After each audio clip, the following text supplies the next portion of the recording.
Dutch সকালে এসে বলল, আর্থার, সময় হয়ে গেছে এবার। আমি জানতাম কি বলতে চাইছে। কলমো ড্রিস্কালের গ্যাংয়ের হাতে আমাদের গ্যাংয়ের ছেলেটা শন এখন বন্দি।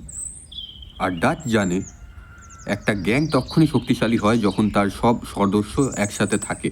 তাই ডাচ আমাকে, জ্যাভিয়ার আর চার্লসকে নিয়ে বলল, আমরা সন্ধ্যেতে নিচে যাওয়ার ট্রেনে উঠব।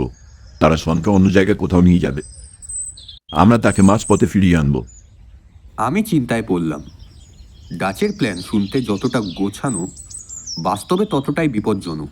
কিন্তু আমি কিছু বললাম না, কারণ আমি জানি শন আমাদের ভাইয়ের মতো এবং ডাচের সব থেকে ভরসাযোগ্য লোক, ঠিক আমার মতো। সন্ধ্যায় আমরা নেমে এলাম পাহাড়ের নিচে। ডাচ দূরবীন দিয়ে দেখছিল। দেখো, ওই পাহাড়িয়া পথ ধরে ট্রেন আসবে। ওদের প্ল্যানে একটা জায়গায় সেতু আছে, ঠিক সেখানেই আক্রমণ করব। ঘোড়ায় চড়ে আমরা পৌঁছে গেলাম সেই পাথরের ব্রিজের কাছে। চার্লস বলল, সবই ঠিক আছে, কিন্তু ওদের সংখ্যা আমাদের থেকে বেশি হবে। ডাচ মৃদু হেসে বলল, তবে ওদের মাথায় অতটা বুদ্ধি নেই। তারা চলে কর্মড্রেস করে আদেশে। হঠাৎ শুনলাম দূর থেকে আসা ট্রেনের আওয়াজ। ট্রেন হুইসেল দিচ্ছে। আমি আর জাভিয়ের গুলি লোড করতে শুরু করলাম আমাদের বন্দুকে। ডাচ বলল, এখন না তো কখনোই না। ট্রেনটা ধীরে ধীরে আমাদের সামনে দিয়ে এগাতে লাগলো। আমরা ঝাঁপ দিলাম নিচে। মুহূর্তের মধ্যে গুলি ছুটল। পাহাড়ি প্রতিধ্বনিতে মিশে গেল এক গুলির শব্দ। একের পর এক শত্রু পড়ে গেল, কিন্তু কিছুই সহজ ছিল না। আমি ঢুকলাম ট্রেনের ভেতর। একটা কামরায় শন চোখ বাঁধা, মুখে রক্তের দাগ, কিন্তু হাসছে। সে জানতো এবং সে বলল, আর্থার, আমি জানতাম তুমি আসবে। আমি তার দড়ি খুলতে লাগলাম।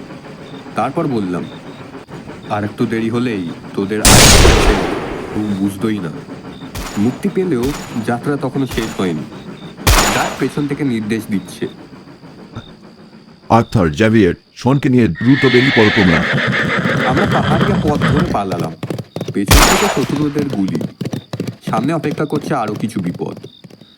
কিন্তু আমরা ফিরে এলাম সেইবারের মতো, আবার সেই কোয়ার্টারের অসহায়ী ক্যাম্পে।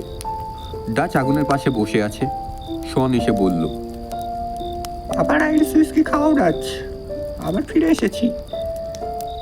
ডাচ হেসে বলল, আজ আমাদের দলটা আবার সম্পূর্ণ লাগছে, বুঝলে আর্থার? সেই রাতে কেউ ঘুমায়নি। আগুনের পাশে বসে সবাই ছিল চুপচাপ, কারণ জানতাম শনকে ফিরিয়ে আনলাম, কিন্তু এবার হয়তো ডাচ আমাদের নিয়ে আরো বড় কিছু করতে চলেছে।